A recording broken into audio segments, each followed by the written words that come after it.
near the very end of the surah, there is one of the most terrifying ayat of the Quran, one of the most terrifying ayat, in my humble opinion, in which Allah subhanahu wa ta'ala actually asks us a rhetorical question. And He says, قُلْ هَلْ نُنَبِّئُكُمْ بِالْأَخْسَرِينَ أَعْمَالًا. Should we inform you of those who are the worst losers with their deeds? They are the worst losers with their deeds. And then Allah subhanahu wa ta'ala gives us the answer. He says they are the ones who are working hard and, like we say, blood, sweat, and tears, trying to do good deeds, thinking to do good deeds, but their deeds have no weight to them. They're not good at all. They're not from the baqiyat as-salihat. It's really scary. Spending your time, your energy, your wealth, your focus on doing all of these things, thinking that they're good for you, but they actually become nothing. Just like the garden that dried up and the leaves, flew away in the wind, and the mountain that crumbled and the wall that got destroyed. There are deeds that will be weightless, right? And so we wonder, what are we supposed to do to ensure that all these good deeds that we're doing actually have weight, actually show up on our book on the Day of Judgment, and that they're baqiyat, they remain and they're everlasting, and that they will be our ticket to Jannah, basically, our ticket to Allah subhanahu wa ta'ala's mercy and His acceptance into His Jannah. Allah subhanahu wa ta'ala gives us the answer right in the ayah after this ayah. After He says that these are the people who are working hard on these deeds that they think are good, in which they're not good. Why are they not good? Because of two reasons. These individuals, they disbelieve in the signs of Allah subhanahu wa ta'ala, and they disbelieve in a day in which they will meet Allah subhanahu wa ta'ala. So yes, things may look good to us on the outside, but if there is no belief, if there's no grounding in those deeds, then they become weightless. The question always comes up. So the question always arises.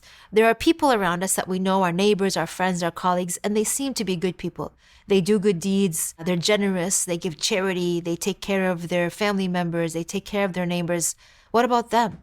They disbelieve in God, they don't believe in Prophet Muhammad, they don't believe in the last day, but they're just genuinely good people. Our Prophet Muhammad ﷺ told us that their reward is in this dunya. Allah is all just. Nothing is lost. Their reward is in this dunya, just not in the akhirah. So they may live a longer life, they may have more fame, they may have more health, they may have more wealth, they may have everything that they desire in this dunya. The reward for being good people or doing good things without the grounding in the belief in Allah subhanahu wa ta'ala. So the two things that make deeds weightless, that you work hard and they do not show up on your book in the last day, is disbelief in Allah's signs and disbelief in meeting Allah in the akhirah. Now the other side of the coin is what needs to happen so that you can ensure that your deeds are heavy on your scales. The first thing is belief in Allah subhanahu wa ta'ala.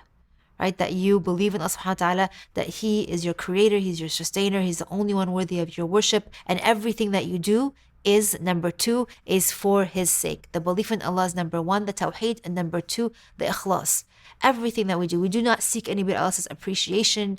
We do not seek to be called out by anybody else or given an award by anybody else. And none of what we do is for anybody except for Allah subhanahu wa ta'ala alone. يُرِيدُونَ وَجْهَ. This is what they want. They want only Allah subhanahu wa ta'ala's acceptance and pleasure and entrance into His Jannah. So the deed begins with the belief of Allah, continues with sincerely doing it for His sake alone.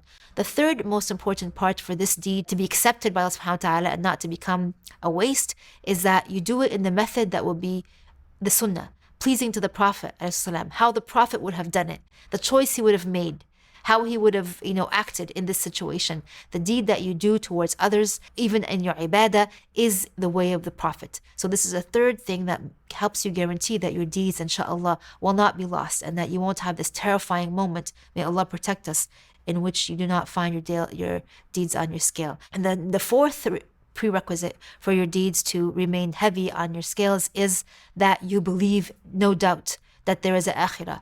You have yaqeen that there is a last day in which you will face the judgment for the choices you make, the words that you said, the actions that you did, and face Allah subhanahu wa ta'ala and see your book and be questioned for what you did. And inshallah, with Allah's mercy, He will forgive you for your shortcomings and reward you and multiply your reward for the good things that you did. So these are the four prerequisites for you to make sure that you're not going to be wasting your time doing good deeds, that you believe in Allah, your tawheed is strong, you have sincerity and ikhlas, that you're doing everything for Allah alone, that you're doing it in the method the Prophet would have done, that would be pleasing to the Prophet in his sunnah, in his guidance, and that you believe in the akhirah, that you will face reward or a recompense for your actions, inshallah.